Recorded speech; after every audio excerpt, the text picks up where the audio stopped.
Olá, queridos, bom dia para aqueles que ainda não falei. Parabéns para as mamães que ainda não estavam conosco. Eu queria falar com vocês um pouco sobre algo que faz uma diferença completa nas nossas vidas, né? Nós estamos vivendo tempos difíceis, como o Flávio falou, como temos falado e temos compartilhado uns com os outros, né? Muitos estão muito desgastados já emocionalmente, né? Muitos já estão deixando a vida no automático, estão com dificuldade de retomar suas atividades normais e nem sabem mais como, né, ou se vão retomar suas atividades normais algum dia. E esse clima tenso que todos estão vivendo, né, muitas vezes com as emoções à flor da pele, e muitas vezes a gente não consegue se conter e acaba transbordando isso para outros, né? Isso não é bom, né? Mas a verdade é que no tempo de Jesus, essas coisas também já aconteciam, né? O clima também não era bom, era um clima tenso, né? Até politicamente, né? O Império Romano dominando tantas nações, inclusive Israel e Jerusalém, onde Jesus foi crucificado, né? Onde os apóstolos começaram seus ministérios. Então, queridos, eu queria falar de um episódio na vida de Jesus e de seus apóstolos, né, de seus discípulos, primeiros discípulos, né, que está registrado no livro de Lucas, o Evangelho segundo Lucas, capítulo 9. Se você quiser acompanhar na sua Bíblia, Evangelho de Lucas, capítulo 9, versículos 28 a 36, e fala da transfiguração de Jesus, né? Mas eu quero abordar exatamente o motivo por que Jesus levou os seus discípulos a esse monte onde houve a transfiguração. E Lucas, o médico gentio, né, o médico não judeu, registra no seu evangelho isso com clareza, que Jesus levou seus discípulos para lá para orar.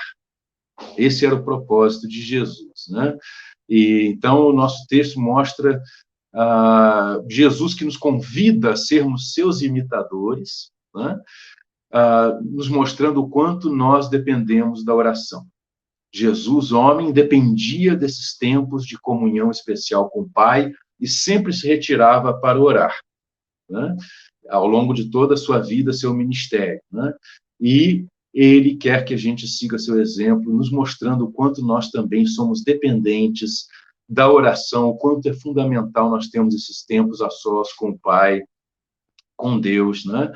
E os cristãos, né, assim como os discípulos da época de Jesus, né, muitas vezes esquecem isso, nós esquecemos, né? Nós vivemos no automático, deixamos a vida seguir, e o que acontece com isso é que muitas vezes o que transborda de nós é o nosso egocentrismo, é o nosso orgulho, né? O orgulho que nos faz nos achar melhores do que os outros, né? Que nos faz achar, nos vangloriar de termos mais que os outros, né? E a vaidade que nos faz viver uma vida fantasiosa, né? Só buscando o nosso bem pessoal, individualista, egocentricamente, né? E nossa inveja, né? Que faz sempre tentar diminuir o outro, sempre dizer para o outro, isso não vale nada, isso que você tem não presta, isso que você faz não é bom, né? Inveja, né? E tantas coisas, né? Falsidade, deslealdade, tantas coisas, falta de amor, né? A irascibilidade, né? Mentira, imoralidades de todas as sortes, tantas coisas ruins acabam transbordando porque nós deixamos a vida viver no automático e não dependemos da graça de Deus que vem através da comunhão com Deus Pai, Filho e Espírito Santo, né? Então, o que o texto mostra é que os discípulos aqui, antes da crucificação de Jesus, antes da sua ressurreição, antes da sua volta à sua glória como Deus que ele é, né? E antes, portanto, dele enviar o seu Espírito Santo, porque a Bíblia é clara em dizer que o Espírito Santo só seria enviado quando Jesus fosse glorificado, né? Então, ele já foi glorificado, já derramou o seu Espírito, mas isso aqui acontece antes disso, né? Os discípulos aqui são convidados por Jesus a subir o monte. Vamos ler o texto para a gente poder se contextualizar, né, com a nossa narrativa aqui. Lucas 9, 28 a 36 diz assim a palavra de Deus. Aproximadamente 8 dias depois de dizer essas coisas, Jesus tomou consigo a Pedro, João e Tiago e subiu a um monte para orar. Enquanto orava, a aparência de seu rosto se transformou e suas roupas ficaram alvas e resplandecentes como o brilho de um relâmpago. Surgiram 2 homens que começaram a conversar com Jesus. Eram Moisés e Elias. Apareceram em glorioso esplendor e falavam sobre a partida de Jesus que estava para se cumprir em Jerusalém. Pedro e os seus companheiros estavam dominados pelo sono. Acordando subitamente, viram a glória de Jesus e os 2 homens que estavam com ele. Quando estes iam se retirando, Pedro disse a Jesus: Mestre, é bom estarmos aqui. Façamos 3 tendas, uma para ti, uma para Moisés e uma para Elias. Ele não sabia o que estava dizendo. Enquanto ele estava falando, uma nuvem apareceu e os envolveu, e eles ficaram com medo ao entrarem na nuvem. Dela saiu uma voz que dizia: Este é o meu filho, o escolhido. Ouçam-no. Tendo-se ouvido a voz, Jesus ficou só. Os discípulos guardaram isto somente para si. Naqueles dias não contaram a ninguém o que tinham visto. Então, graças a Deus por sua palavra, o Senhor abençoe-nos, né, para nós aprendermos das Escrituras Sagradas e podermos ser transformados por ela mediante o Espírito Santo. Então, queridos, nós temos aqui um texto que começa dizendo aproximadamente 8 dias depois de dizer essas coisas. E o que Jesus havia dito 8 dias antes é que garanto-lhes que alguns que aqui se acham de modo nenhum experimentarão a morte antes de verem o reino de Deus. Então, 8 dias depois disso, Pedro, Tiago e João viram o reino de Deus, né? Ainda vivos, né? E ainda viveram por um bom tempo, né? Por muitos anos. Então, queridos, o reino de Deus é real, né? O reino de Deus ainda vai vir em todo o seu esplendor. Não é aqui agora. Agora ele está discretamente nos nossos corações, nos nossos relacionamentos, na vida de todo aquele que crê em Jesus Cristo como seu Senhor e Salvador, todo aquele que o recebeu pela fé, né?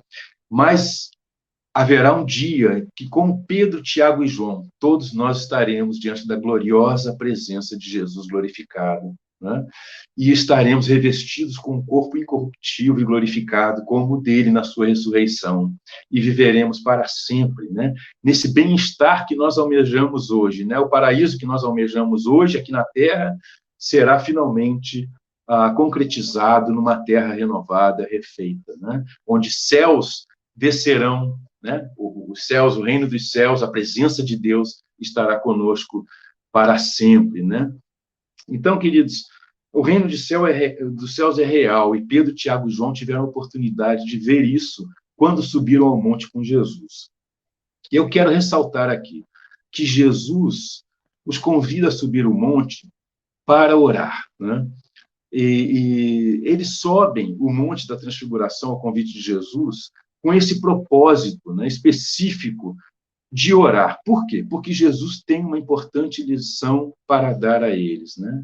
O propósito de Jesus era orar. E Jesus, o Lucas, né, o nosso médico aqui, que registrou esse evangelho, ele registra diversas vezes que Jesus se retira, inclusive das multidões, dos discípulos, para orar, muitas vezes passava a noite orando.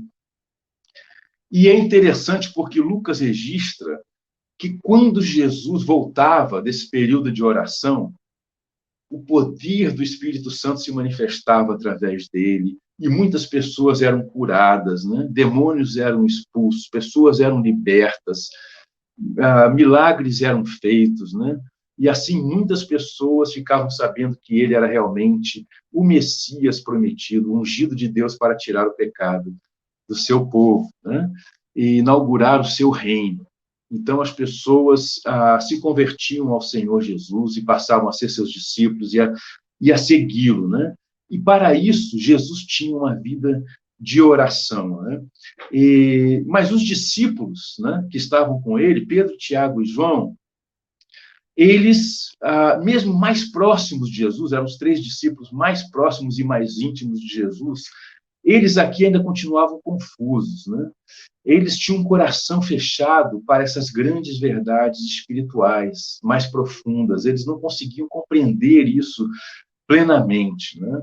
E assim eles não alcançavam essa dimensão espiritual da comunhão com Deus e por meio da oração, né? Eles andavam com Jesus, mas não conheciam intimidade com o Pai como Jesus vivenciava, né?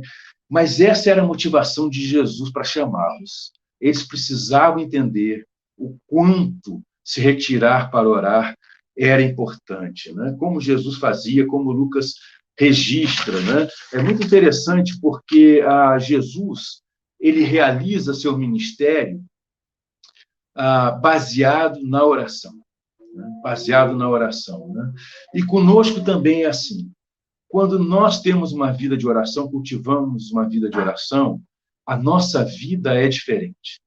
Nós conseguimos viver guiados pelo Espírito Santo de Deus, nós conseguimos viver uma vida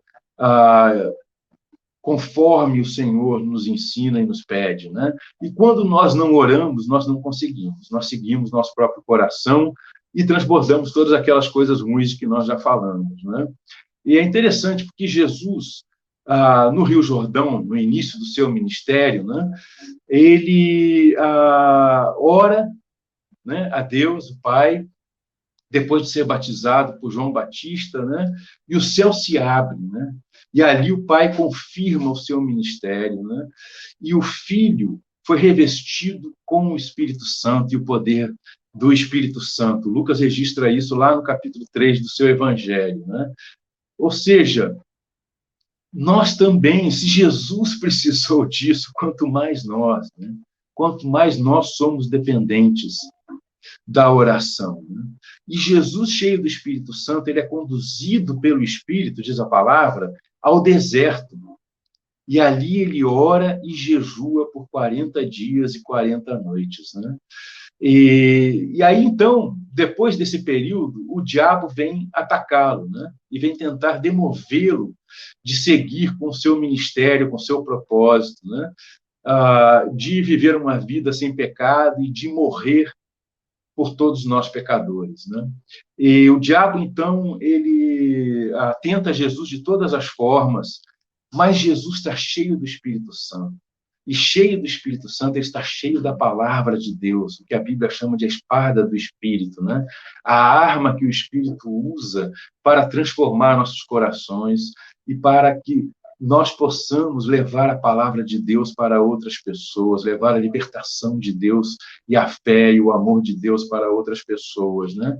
E cheio da palavra de Deus e do Espírito, Jesus então confronta o diabo com a palavra, né, colocada no seu devido contexto, e ele sai vitorioso dali. E o diabo sai derrotado, né?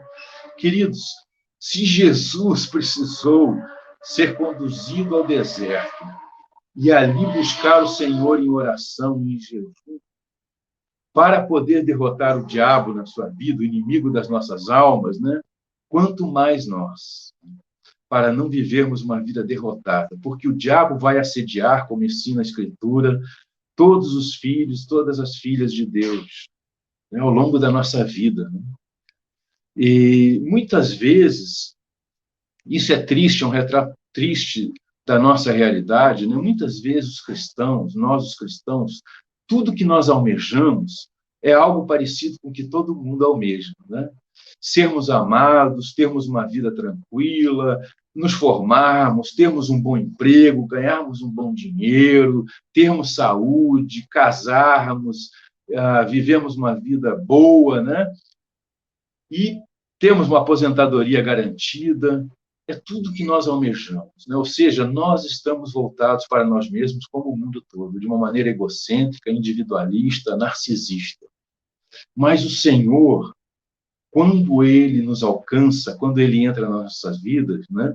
Quando ele abre os nossos olhos, nos tira da nossa alienação ele nos faz ver o quanto esse mundo jaz no maligno, o quanto esse mundo está mergulhado em trevas, né? E na maldade, na imoralidade. Né?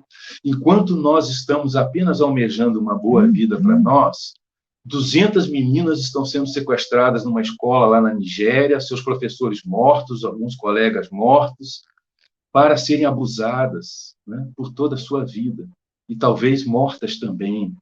Enquanto nós estamos apenas almejando uma boa vida aqui, 50 pessoas são explodidas lá no Afeganistão, como aconteceu agora. Simplesmente por causa de sua fé, por terem uma fé diferente. Né?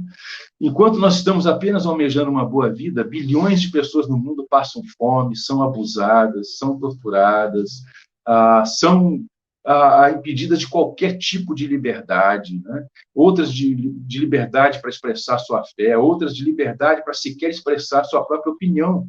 Né? E todos os abusos e toda a violência, né? Enquanto nós estamos almejando apenas uma boa vida, milhares de pessoas na cidade do Rio de Janeiro, aqui, né, estão sendo oprimidas pelo crime organizado, assassinadas, torturadas, suas filhas abusadas. Né? E está acontecendo continuamente, e essas pessoas estão vivendo essa vida miserável. Né? Então, o Senhor não nos chama apenas para egocentricamente buscarmos uma boa vida aqui. Ele nos separa para nós termos comunhão com Ele e cultivarmos uma vida de oração. E assim, o poder do Espírito Santo se manifestar através de nós, nós podemos levar o amor de Deus e as boas notícias de salvação em Cristo Jesus. Nós podemos ser agentes do reino de Deus no mundo. Né? E assim foi a vida de Jesus, e é isso que Jesus está tentando mostrar para os discípulos. Né? O que Pedro queria? Uma boa vida. Senhor, está maravilhoso aqui, vamos fazer umas tendas, né? Uma para o Senhor, uma para Elias, uma para Moisés, vamos passar a vida aqui. Está uma bênção viver nesse êxtase glorioso, nessa alegria maravilhosa, nessa paz infinda. Né? Vamos viver como se o Senhor já tivesse voltado na sua glória, novos céus e nova terra, o paraíso já estivesse instalado aqui na terra. Mas não é isso que o Senhor quer. O texto diz, Pedro não sabia o que estava dizendo. E a verdade é que nós, muitas vezes, não sabemos o que estamos dizendo.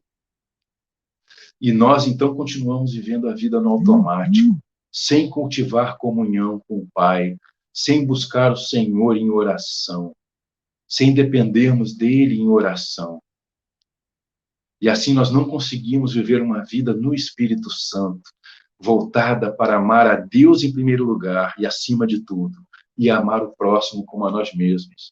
Não conseguimos amar nem mesmo aqueles que convivem mais intimamente conosco, mas somos egoístas e buscamos apenas a nossa satisfação, somos desleais, somos falsos, somos arrogantes, somos agressivos, muitas vezes.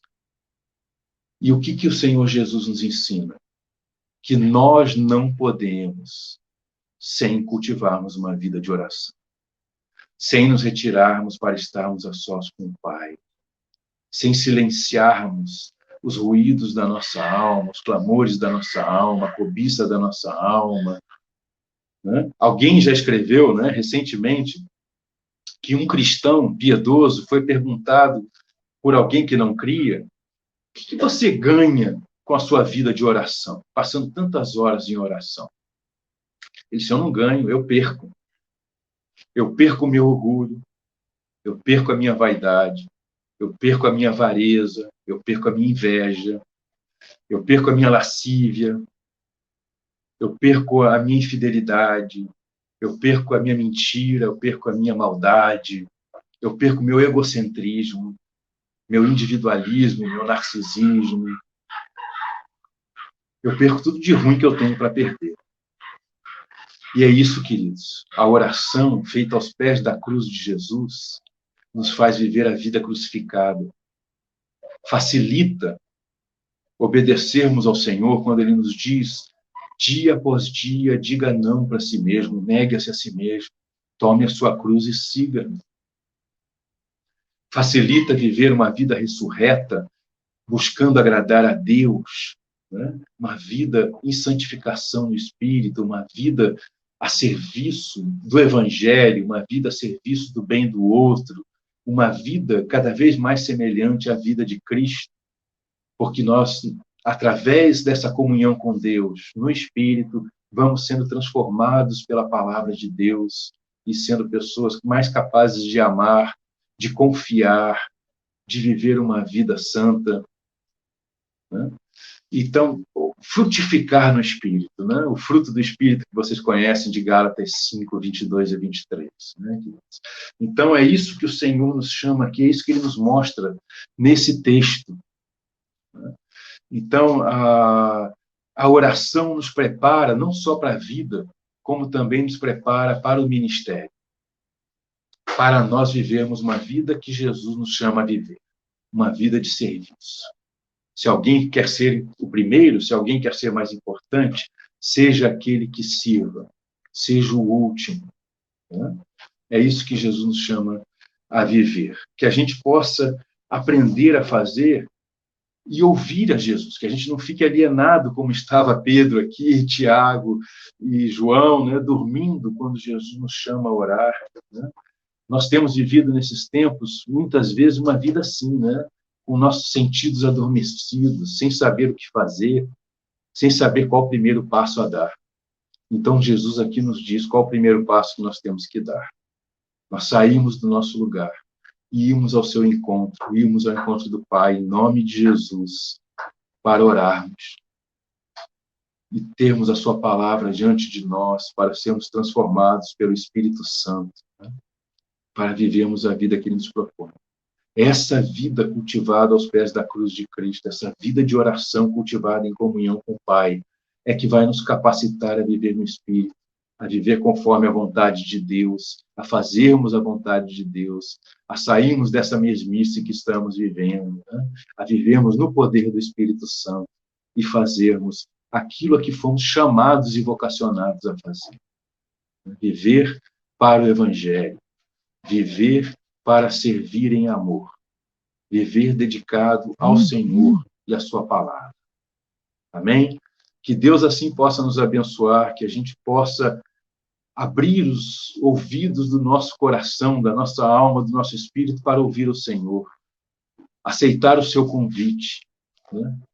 E estarmos com Ele em oração, cultivarmos essa vida de oração. E assim nós vamos poder também sermos vitoriosos com a palavra, a espada do Espírito na nossa vida. Amém, queridos? Deus abençoe.